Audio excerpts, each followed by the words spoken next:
take the cross section.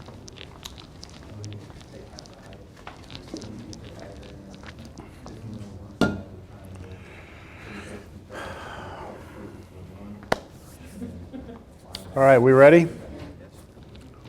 See, so you're using round, you're not really using but it gives you the answer.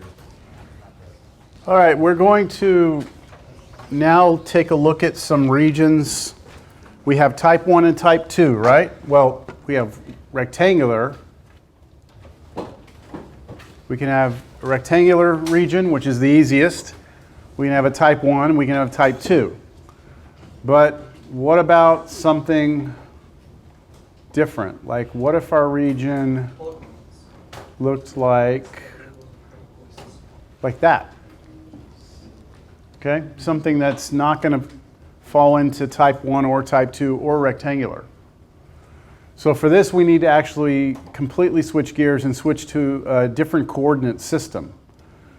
So we're going to talk about polar coordinates. And in Cal 2, you may or may not have gotten to polar coordinates.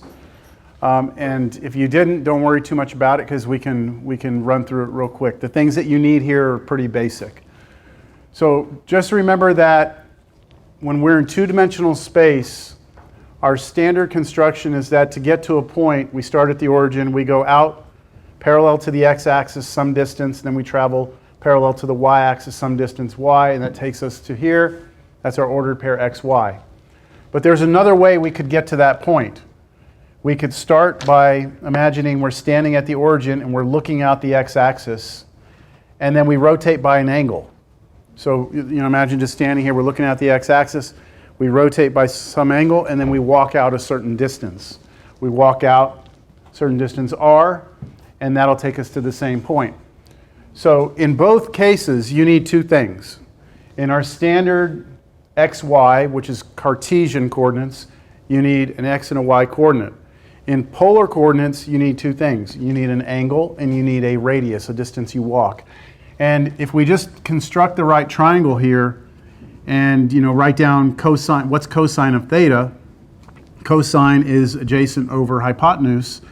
Then we get the relationship between Cartesian and polar. So cosine theta is x over r, and so we multiply both sides by r. We have a relationship between the x coordinate and the radius and the angle, and then we can get the same thing for the y coordinate using the sine function. So this should all be stuff you've seen, even in pre-cal. I'm missing a parenthesis here, aren't I? All right, so that is our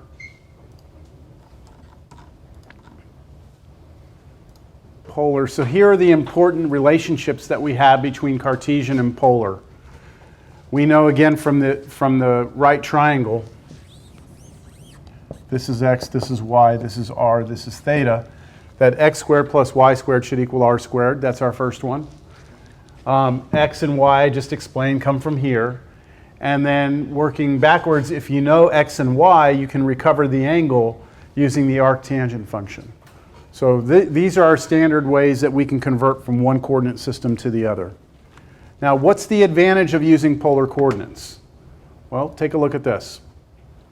Back in Cartesian coordinates, if we define a rectangle in Cartesian coordinates, we'd use the brackets, do AB cross CD, and this meant all the points where your x is between two constants and your y is between two constants. So you get all the points that your x lives between here and your y lives between here and here, and this is what it looks like, your standard rectangle. But in polar coordinates, what would a rectangle look like? So what would a rectangle look like in polar coordinates if we say, hey, look, take a look at all the ordered pairs, r and theta, so that your theta is between two constants, alpha and beta, and your radius is between two constants, a and b. So what's that look like? It's not your standard Cartesian rectangle. Yeah, so let's look at it. This is it right here. Oops. So let me take my alpha all the way down to 0. So this would be if your angle is stuck between, let's say, 0 and, I don't know, maybe pi over 4, right? Like that. Those are all the points where your angle's stuck between 0 and pi over 4, and your radius, let's pull this back, your radius here is stuck between, let's say, 0 and whatever this is. What is that? 5, okay? So this right here, what we're looking at, is where your theta is stuck between 0 and pi over 4, and your radius is stuck between 0 and 5. So you get this region, right? And this is very different. This is not our Cartesian rectangle. It's not a type 1 region. It's not a type 2 region. Do you all agree? And then you can start getting real crazy with it, right? You can change your starting angle. You can change where starting angles, change where that starts. You can change where it ends. You can adjust your radius. And you can start to get some really cool shapes that are, again, none of the three that we've looked at.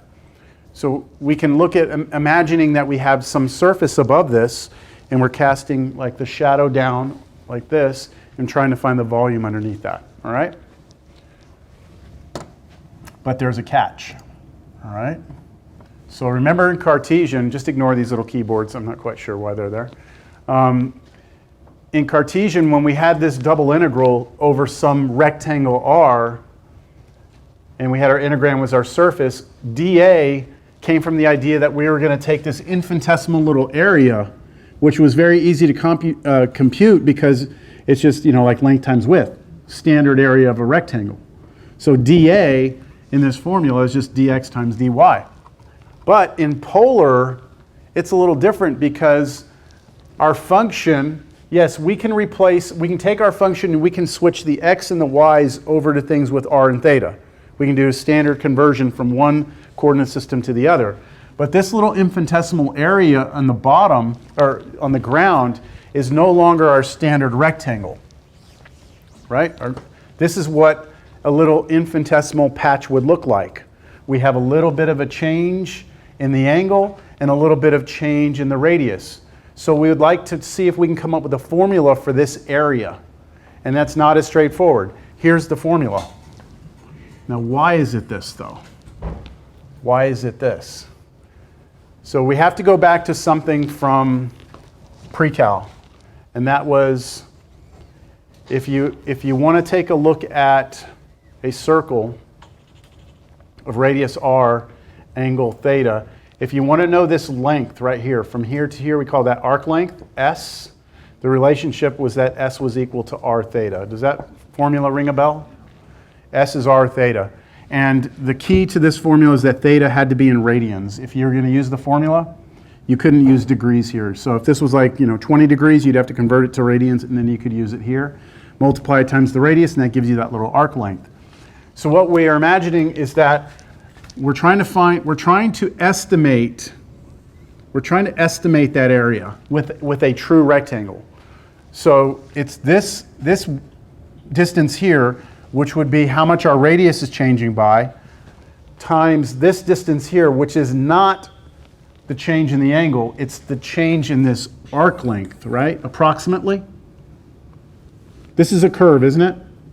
I'm approximating a curve with a straight line. That's okay to do that approximation because remember, in the integral, we're going to cut this into infinitesimally small pieces. And so all the error that we have here is basically going to diminish and go to zero. We're going to have zero area once these little patches become almost like infinitesimal points. So when we are doing double integrals and if we are ever going to switch to polar coordinates, we will have to first switch our function over to r and thetas, and then our dA, instead of being dx dy, will switch to dr d theta, but we will have to insert this r that comes from this formula right here. And this order can switch, but the r has to appear.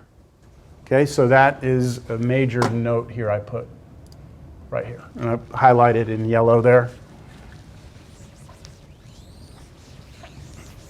So we're saying that if your region is a polar rectangle, angles between two constants, radius between two constants, then the double integral over that region of the function f, evaluate at x and y with respect to area, will switch over. You'll have your restrictions on the radius and on the angle.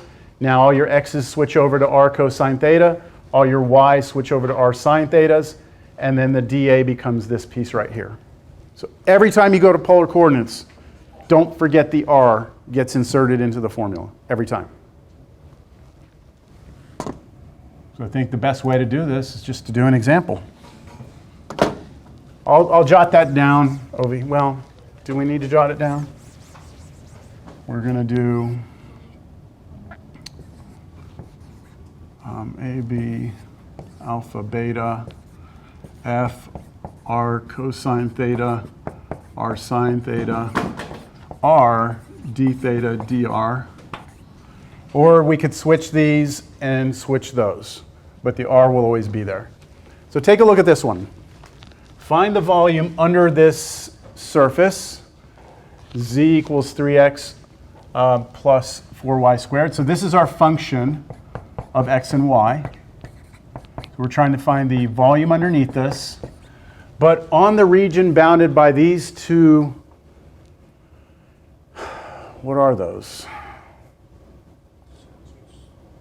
X squared plus y squared is 1, and x squared plus y squared is 4. Those are cylinders in three-dimensional space, but in two-dimensional space they'd be circles, right? One with radius 1, the other one radius 2. And y is greater than 0, which means, let's try and draw it. The domain of this. So a little circle here, radius 1. A bigger circle here with radius 2, right? And y has to be greater than 0, which means we have to cut the bottom of this off. So we don't want this. So that means the region we're looking at is here, here, like that, here, and then back like that. That is the region of integration right there. So we want the volume underneath this surface bounded by this region. So that's the only points that can go in are going to come from here. Do y'all want to look at it first, or you want to set it up? Just set it up? Okay, so this obviously is not a Cartesian rectangle. It's not a very nice type 1. In fact, it'd be difficult to do type 1. You'd have to break it into 3. You could do type 1. You could do like just on this section, you have a top and a bottom. In between here and here, top and a bottom, and then from here on, top and a bottom. So you could do 3 type 1s, but I wouldn't suggest that. Type 2, you couldn't go this way because you've got the curve would come into itself, so that's not going to work. So we've got to do, I think we have to realize this is a perfect polar region, isn't it? So maybe we can talk about what this would be in polar. We need some restrictions on theta and r.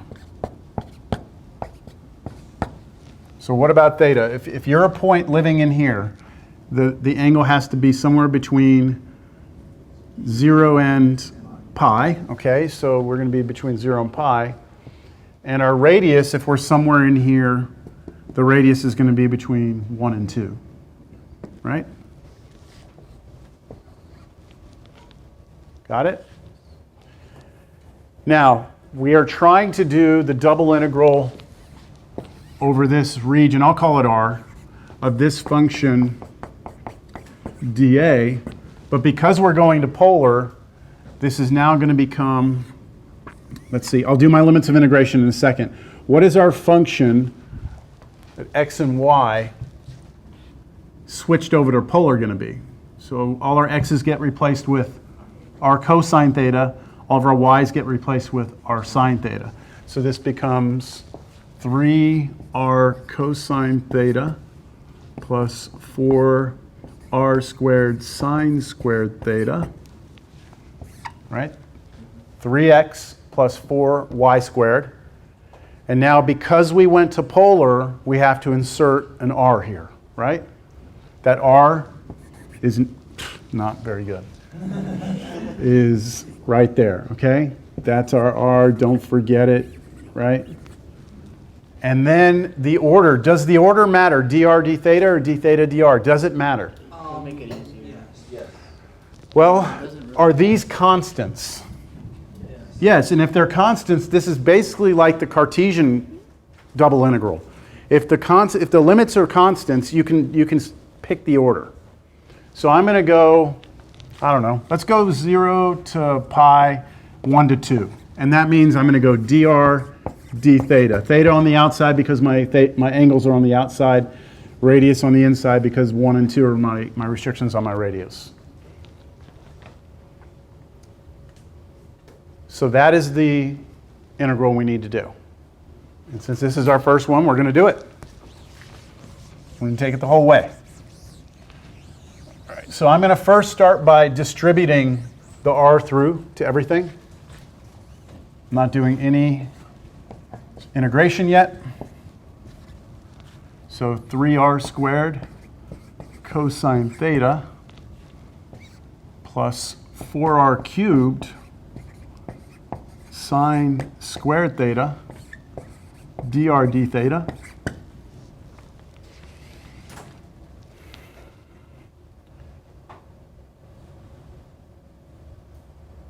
could you integrate this with respect to r on both of those? That should work out pretty clean, shouldn't it? Okay, so let's do that. Let's go integral 0 to pi. Here comes my integration. So antiderivative of this with respect to r would just be r cubed cosine theta, r to the 4th sine squared theta. And I'm going to be evaluating, I'm replacing what with 1 and what with 2? R, right? R is going to be replaced with 1. Wouldn't it be divided by cosine? Divided by cosine what? Like R3, R to the 3rd over cosine, R to the 4th over sine. Over? I'm not sure why you're getting that. We're integrating with respect to r, right? Right. So we're integrating with respect to r. This is all a constant, right? So it'll just come for the ride, right? So it'll just be the antiderivative of r to the 3rd, which is 1/4 r to the 4th. I think what you're trying to do is because it's a constant, you're trying to divide by it so it'll go away. Yeah, but because there's no chain rule going on here, like it doesn't like pop out. Right? Just take the derivative of this, right? That's a constant. Just hide it for a second. Derivative of that is 4r cubed, and then the constant. All right, so I'm going to plug in r is 2, r is 1, subtract, d theta still has to happen. All right, I wish that was 1 and 0. Equals integral 0 to pi. Okay. And now. Okay, so when we plug in 2 here, for r, we get 8 cosine theta, right? Then plus 16 sine squared theta. Then subtract from that. Now plug in 1. So cosine theta plus sine squared theta. Okay, all of that d theta when I'm done. And that cleans up okay, right? Some of those things subtract. So that should be, what, 7 cosine theta plus 15 sine squared theta d theta. And now I'm going to integrate those with respect to theta. And the first one is clean, right? First one's going to be no problem. Second one, I'm going to have to do a power reducing formula to do that, right? Sine squared. So before I do my integration, I'm just going to go ahead and do the power reducing. Integral 0 to pi. Okay, 7 cosine theta. So what is sine squared theta power reduced? Isn't something like 1/2 and then like 1 minus cosine 2 theta, something like that? This right here is sine squared theta power reduced. And then I'll still have here d theta. I'm going to go one more line before I do integration, just to clean that up. Are there any questions about that part? Okay, 7 cosine theta plus, that's just 15 halves, right? And then minus 15 halves cosine 2 theta d theta. My marker, I'm killing my marker here already today. Is this a good one? All right, now I think I'm ready to do some antiderivative now. So the first one, what do we got?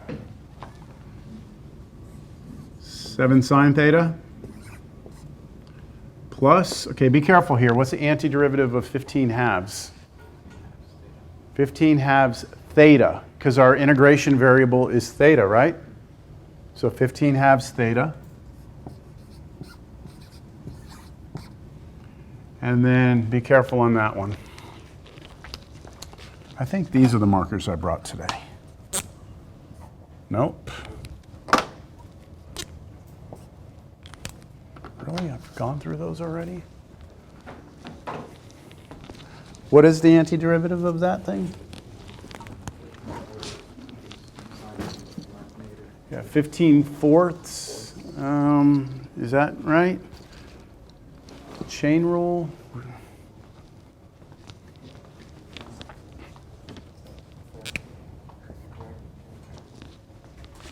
Okay, what's the antiderivative of cosine of 2 theta? 1/2 of sine of 2 theta, right? Yes.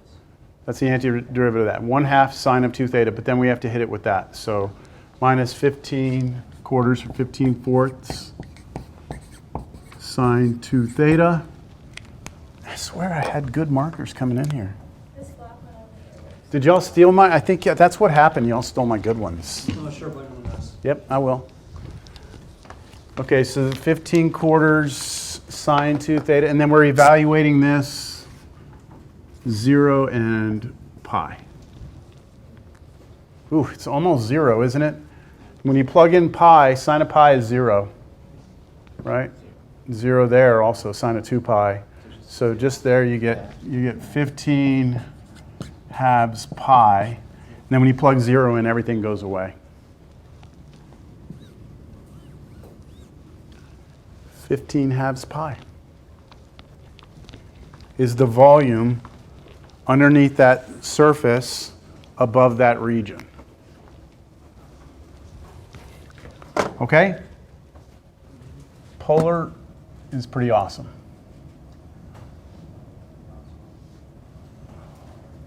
Okay, what about this one?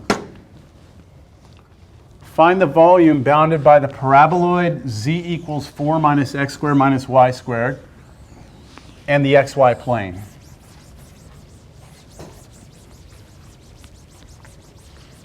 It helps on this one if you have some idea of what that thing looks like. Z equals 4 minus x squared minus y squared. So let's just say it was that. What would that look like? Like two-dimensionally, what would that look like? Like a quadratic opening down, right? Moved up 4. And if I cover that one up, it's the same thing, right? So this should be like a quadratic opening down every direction with a peak of 4. It helps if you can see that to start, because then you know that looks something like this. I don't know if that helps. Right? Like this? Yeah. So you're trying to find the volume bounded by this paraboloid and the xy plane. So do you see the region on the ground? The region on the ground is a circle, and polar coordinates are perfect for circles. We just need to know what the actual equation of that circle is. We need to know what the radius is, right? So how are you going to figure out what the radius of that circle is? It's where this paraboloid hits the xy plane, which means it's where the paraboloid, where the z value is 0. So to figure this out, we just plug in 0 up there. Move these two terms to the other side. And there we have the equation of the circle. It has a radius of 2. Right? So when z is 0, right? When z is 0, this paraboloid's on the ground, it's this circle, and that gives us our restrictions for theta and r for polar coordinates. What are they? I guess maybe I should have drawn the circle here for you. Radius of 2, right? So it's everything in here, right? So theta is 0 all the way around? 0, 2 pi? Yes. And the radius is going to go from 0 to 2, right? All the way. 0 to 2. And now we need to set up the integral. So we're trying to do this over some region, and we're trying to do 4 minus x squared minus y squared, and we're trying to do that with respect to area, except that we've decided that we're going to go to polar. Okay. So we know when we go to polar, all of our x's become r cosine theta, all of our y's become r sine theta. But remember this. Remember this? Remember x squared plus y squared is r squared is one of the properties of polar, right? Then if this is one of our properties of polar, then if you look at this, this is really 4 minus x squared plus y squared, isn't it? That's what that is. So when I go to rewrite this, I'll put my limits of integration on in a second. This in here really becomes 4 minus r squared, right? That's what my integrand becomes. And then multiply by r. Don't forget the r, because we went to polar, right? R. Yes. And then dr d theta doesn't matter which order again because we have constants. So I'll just go dr d theta. I mean, there's no, that means theta's on the outside, and my radius 0 to 2 is on the inside. That should be a pretty clean integral there, shouldn't it? Distribute the r through, 4r minus r cubed, and then, okay, what do you think? Any questions on that?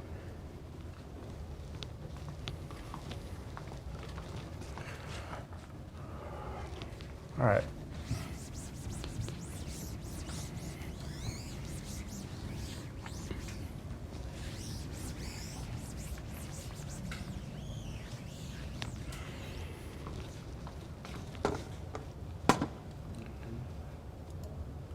Okay, what I'm going to do right now, you're either going to think is really, really awesome or you're not going to care. Okay? So I'm going to just draw a picture for you real quick. Okay, that's a circle of radius r. What's the area of that circle? Says who? Says who? Says who? Yeah? So we've been fed that for a long time, haven't we? Yes. We've been fed this for a long time? Okay. Just for the sake of making this problem a little bit easier to work, I'm just going to change this to capital R, all right? And that means this is capital R. Right? Same thing? Yeah. Okay. We're going to prove that. We're going to generate the formula. All right? So remember this.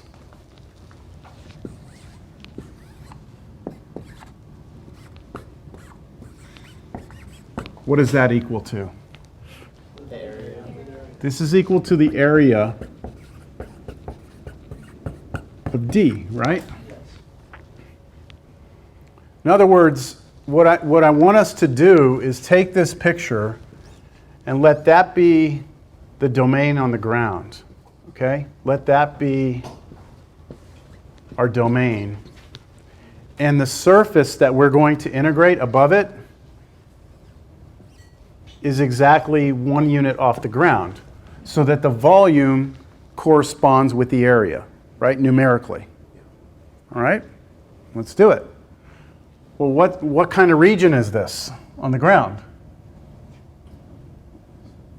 Rectangle, type 1, type 2, polar. Polar, right? This is a perfect polar region. Okay, so I'm going to go to polar on this. If I go to polar on this, then can you give me a restriction on theta and little r? So it's this picture right here, right? So my theta is going to go 0 to 2 pi, right? 0 to 2 pi is my angle. And what's my radius going to go between? 0 to capital R. Right? And what am I going to set up for my integral? Double integral 1. Well, that doesn't switch. 1 is still 1. But because I'm going to polar, R, right? So 1R. So I have to put the R there. Then does the order here matter? No. dr d theta. Okay, that means theta's on the outside, 0 to 2 pi. And the inside is the radius restriction, 0 to capital R, right? Okay, let's do the inner integral. What's the antiderivative of r with respect to r? It's just going to be 1/2 r squared, right? We're evaluating this from little r equals 0 to little r equals big R. After I'm done with that, I'll integrate with respect to theta. So now plug capital R in. What do you get? 1/2 capital R squared minus 0. So this becomes integral 0 to pi of 1/2 capital R squared d theta, right?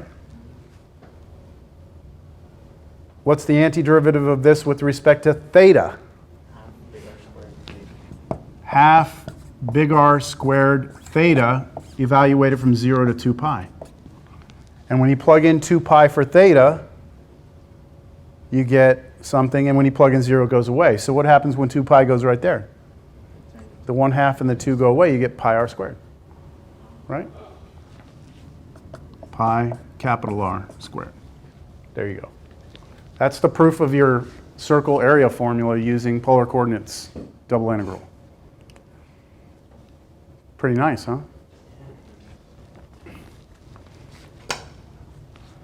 Later on, we'll prove the volume formula for a sphere. We'll do that, 4/3 pi r cubed. We can do it pretty easily. We'll prove the circumference of a circle is 2 pi r. But that we'll have to use some other, we're not ready for that yet. All right. Now, you can do this problem in Cal 1, or sorry, not in Cal 1. You can do it in Cal 2, but in Cal 2, you have to look at this as being this. Then what we do in Cal 2 is we just take this first piece, and we try and find the area underneath it. So we solve this for y, and we get this. And then we set up the integral from 0 to capital R. That means from 0 to capital R. And we're integrating that with respect to x. And then for that, you have to use trig sub. And you can do trig sub, and you can come out and you can get pi r squared. But it takes a lot more work. This is about as basic polar integral as you can possibly ever get. 1, right? 1 r, big deal. So, pretty cool.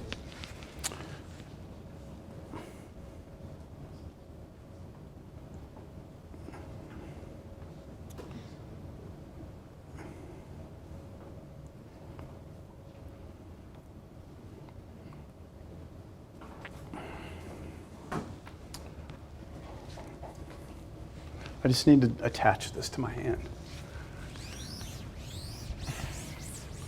Now, you know how we had Cartesian rectangles? And then we said, hey, what about a type 1?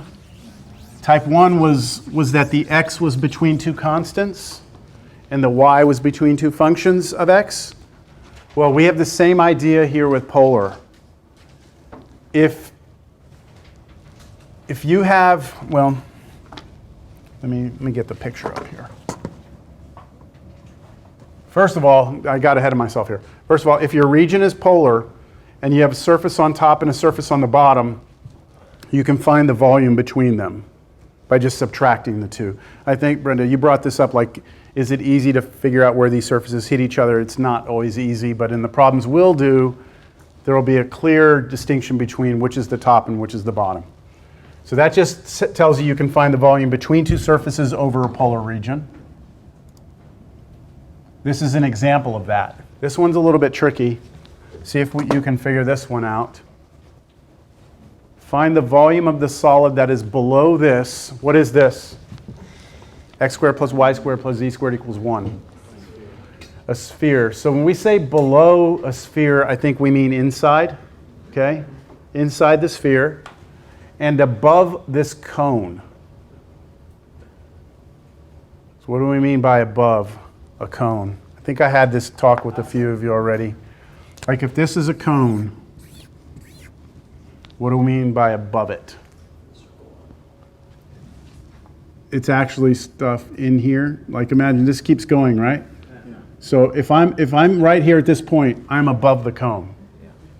If I'm point down here, I'm below the cone. Right? So we're trying to find the volume of the solid which is inside this sphere but above this cone. So my picture is like sphere, origin, cone, right? The stuff above this cone, inside this sphere. It's like a little snow cone, isn't it? It's just like a little snow cone. I want to find the volume of that. So we have a top surface and we have a bottom surface. See, this is different than what we've had before. In the past, we had a top surface down to the ground, right? All the way down to the ground. This time, top, bottom. So what is our region of integration? What is our domain? It's where they hit each other down on the ground, right? That's our region of integration in here. It's kind of like if we cast a shadow straight down, where that shadow hits the ground, that right there, that shadow is our region of integration. Does that shadow look polar to you? Yeah. I can already say that if I'm going to go to polar, theta is going to go from 0 to 2 pi. That I can tell because it's a full circle. What I'm not quite sure of right now is my radius. Because this distance from here to here is not 1, is it? So how are we going to find it?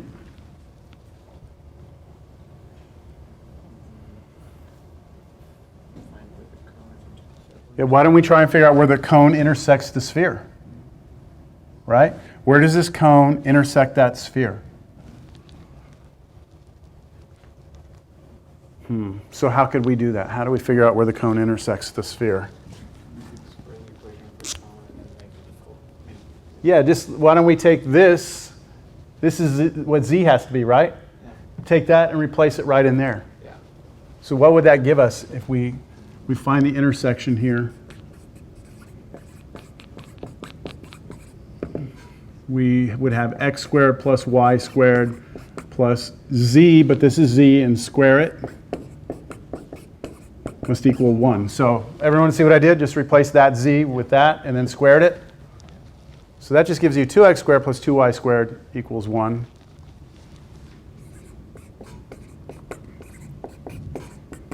That's the equation of a circle, isn't it? Just divide everything by 2. So x squared plus y squared equals 1/2. So what is the radius of this then? That's the radius squared, right? That's the radius squared. So it's going to go from 0 to the square root of that, which is 1 over root 2, which is same as root 2 over 2, but I'm just going to leave it like that. Okay, any questions on setting up the domain? What about the integral itself? I have to have some top surface minus some bottom surface. So my top surface is the sphere, right? Okay, what is this sphere equation solved for z? We have a square root in there, don't we? All right, that's the sphere equation solved for z. So my volume should be my double integral. I'm going to put my limits of integration on. I can put them on now. 0 to 2 pi. 0 to 1 over root 2. Okay, the top surface minus the bottom surface. That's my top surface, but I'm going to go to polar, right? So what is that converted to polar? Square root of 1 minus r squared. Same thing, if you factor out a negative from both of those, it'll become x squared plus y squared, right? We did that a second ago. So that's that one. And then minus this right here. That's the bottom. The cone is the bottom surface. So that's going to be square root of x squared plus y squared, but what's x squared plus y squared? That's r squared, right? So this right here is going to wind up being the square root of r squared, which is just going to be r. Yeah. So this is going to be minus r. And then what? All of that multiplied by r again, because you went to polar, and then dr d theta.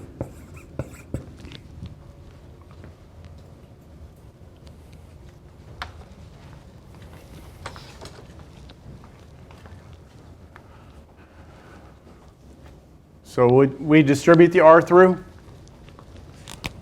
If we distribute the r through, we're going to have an r here, and this can become r squared, right? Could you integrate this with respect to r? Basic u substitution. That's u. The derivative of it is out here, kind of. You have to adjust it. And then that you should be able to find the antiderivative of. So this should go pretty clean. All right? I'll stop there.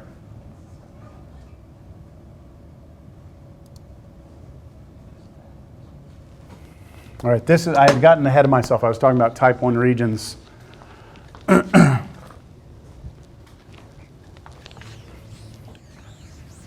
So when you're in polar, you can have a type 1 region in polar coordinates too. We won't do a lot of these, but you should be aware of them. So the idea behind a polar rectangle is that your radius and angle, right? If your angle is between two constants and your radius is between two constants, then that gave us some shape that looked like this, right? Your angle stays between two constants, and no matter what your angle is, your radius is always just going to stick between two different values. But you can also have this situation where your angle is stuck between two constants, but the radius restrictions are somehow dictated by the angle itself. So your outer radius and inner radius are functions of theta. And in this scenario, then the order of integration will matter again. So you might be asking yourself, like, what is an example of a region like this? I'm going to give you one, but let me first give you the formula that if your angle is stuck between two constants, but your radius is between two functions of theta, then your double integral, everything gets switched over. You still have the r. dr d theta, this order can't be switched. The angles, the constants on the angles are on the outside, and then your functions of theta are on the inside. We should do an example.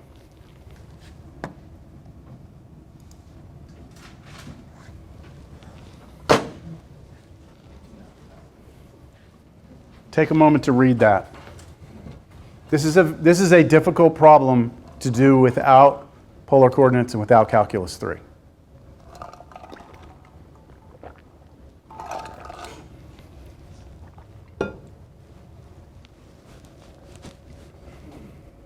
I'm going to show you the picture. Okay? Okay, here's the picture. Can you imagine a sphere of radius 3 where you've drilled out a radius of 1? Yes? And I'm asking for the volume of what's left. Okay. What I didn't tell you is that I didn't drill down the center. Okay? I drilled off to the side. See that? Okay, so my drill bit went in where my drill bit ran tangent to the center.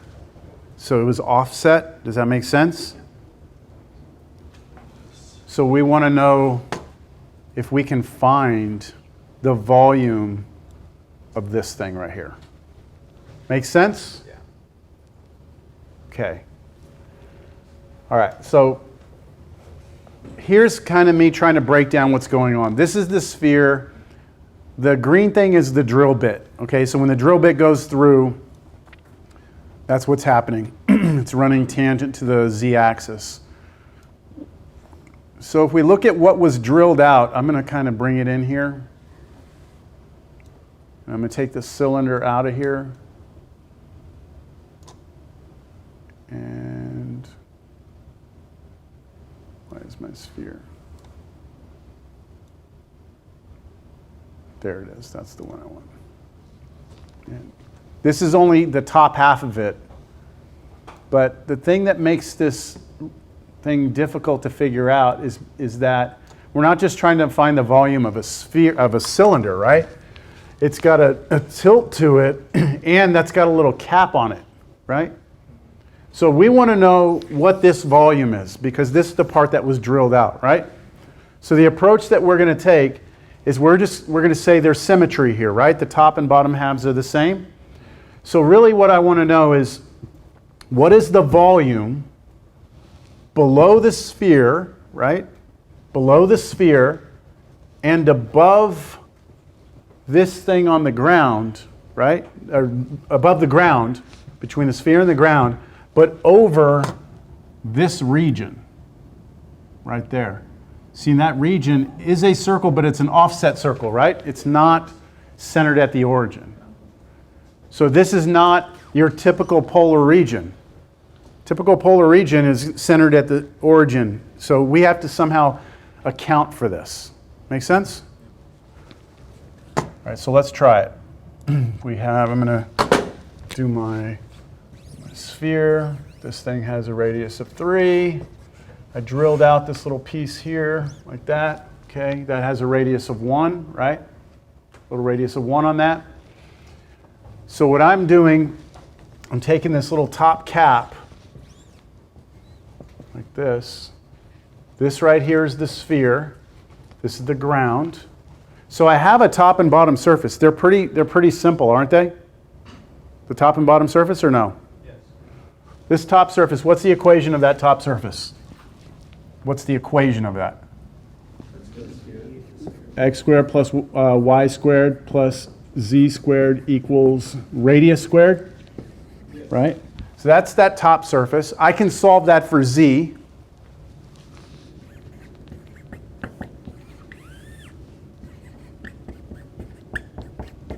Right? And then the bottom surface is the easier one. That's the ground. And just remember, whatever I get as an answer here, I'm going to double it, right? I'm going to double my answer because I'm using the symmetry. The only thing left is to figure out what my domain on the ground is. And we said that that's the circle that's been drilled out like that, right? Yes. Now I can actually orient this however I want. I could put it like this. I could put it like this. As long as it runs tangent to the, remember the z-axis is coming out at us, right? As long as I draw it so it's tangent there, then that region would suffice, right? But I'm going to use this one because it's just the cleanest, easiest one, I think, to work with. I need this as a polar region. Somehow we need to make this thing a polar region. So here's how you do this. This is why I'm doing this example, so you can see it done one time. Can somebody tell me the equation of this circle? Back in Cartesian coordinates, what's the equation of that circle? Be careful, it's not centered at the origin.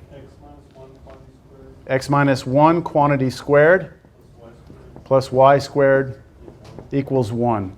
So we're using the formula x minus h quantity squared plus y minus k quantity squared equals r squared. Here, the center of our circle is the point 1, 0.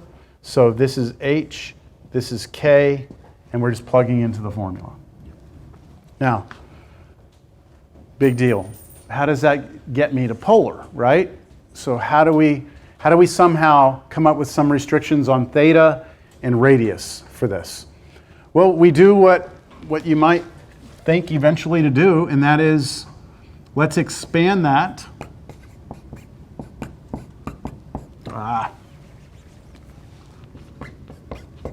So this is the equation, right? Expand that out, we get this. The ones cancel, don't they?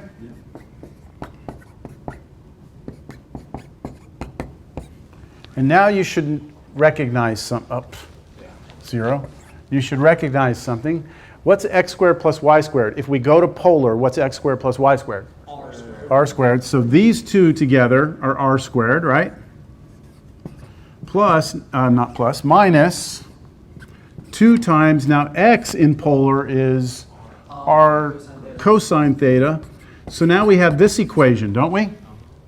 So basically, if you are a point on this circle, right? If you're a point on this circle, you must satisfy this Cartesian equation, but that Cartesian equation is equivalent to this polar equation. And now I can factor an r out, 2 cosine theta, right? And at this point, I have 2 equations, don't I? Yes. So this is saying that either r is 0 or r minus 2 cosine theta equals 0, right? Now if r is 0, right, if r is 0, then what does that mean?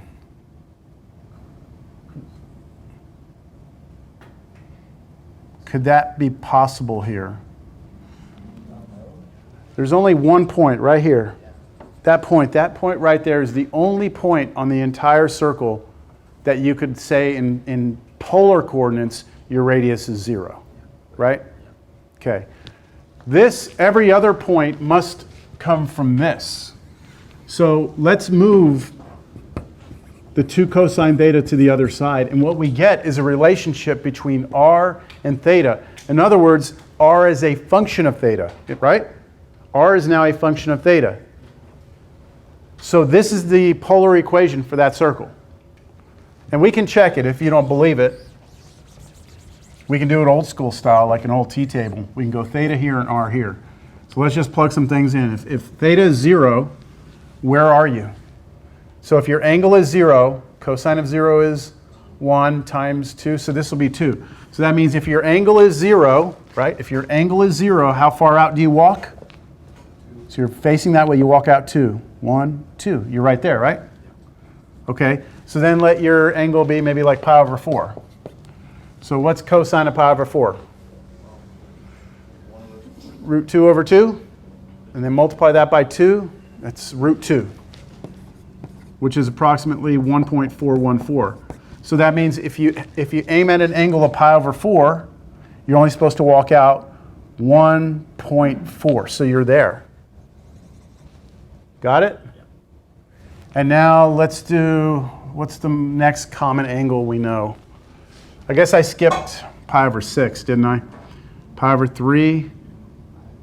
How about just pi over 2? What would happen at pi over 2? Cosine of pi over 2, 0, right? And so that means if you're pointed straight up, you're supposed to not walk out at all. So now you're here. So basically every angle between 0 and pi over 2 drew this part of the circle. Yeah.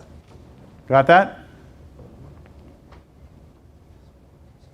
Now something interesting is about to happen.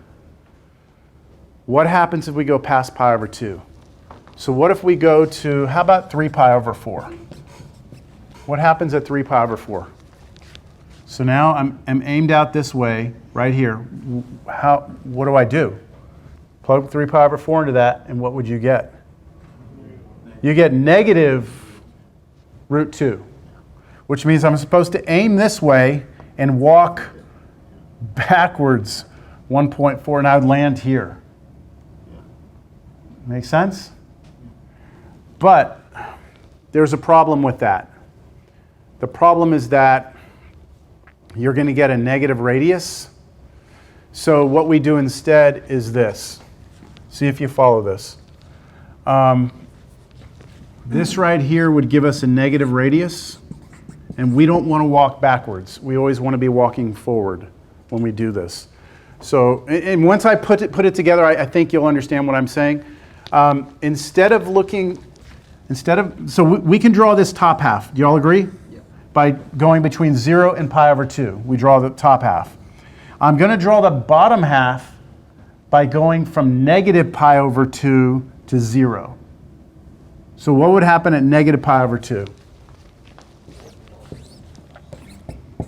Negative pi over 2, plug that in, cosine of negative pi over 2 is 0, so you'd be at 0. So if you're pointed straight down, you don't walk out at all, so you're right here. If you go negative pi over 4, then now you're pointed here, right? If you plug that in, you should get positive root 2, which means you'll walk out 1.4 and you'll be here. And then every other point will make you draw all the way across. And then if you go from 0 to pi over 2, you draw the rest. Okay, does that, Okay. Let's see if we can't describe this polar region then. My theta is between two things, and my radius is between two things. So let's see if any of what I just said made sense. What is my theta going to be between to draw this circle? Negative pi over 2 to pi over 2. Okay, what is my radius going to be between? Well, this right here, right? This right here draws me the actual circle, right? But remember, I want everything inside of it too. So as I go out to a certain point, I want everything between here and there. Everything between here and there. Everything between here and there. As I move around. So I want everything between 0 and that function. So between 0 and that function 2 cosine theta. And now I have a not so standard, this is almost like a type 1 polar region. It handles these offset circles pretty well though. All right. Are we ready to set this damn thing up? Okay, let's do it. So I'm trying to set up the double integral here because I have no choice, negative pi over 2 to pi over 2, and then 0 to 2 cosine theta. Those are my restrictions on theta and r respectively. Remember, I'm doing the top function, right? The top surface minus the bottom surface. Top surface is this one, switched over, or solve for z, and now switch to polar. What does that switch to polar? Root 9 minus r squared. minus r squared. We've done that several times now, right? Factoring the negative out. And then minus the bottom surface. What's the bottom surface? Z equals 0. So I don't need it, right? Yes. I'm going to put it here because I just want you to remember you are doing a top minus a bottom. And then dr d theta? No, R dr d theta. There we go. Then you put the r in here. R to here doesn't matter, but r to there does, and that'll make that easier to integrate.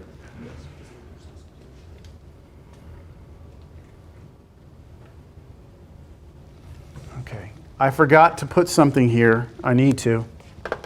And we're going to do this. We're going to take it the whole way. And we might go to the computer for a second, but I need to put something right here I didn't put in here. And that right there? Yeah. Just remember that we are only doing, this was only the top part that we drilled out. The bottom part is symmetric, so I need to double the answer to get the part that drilled out completely. All right?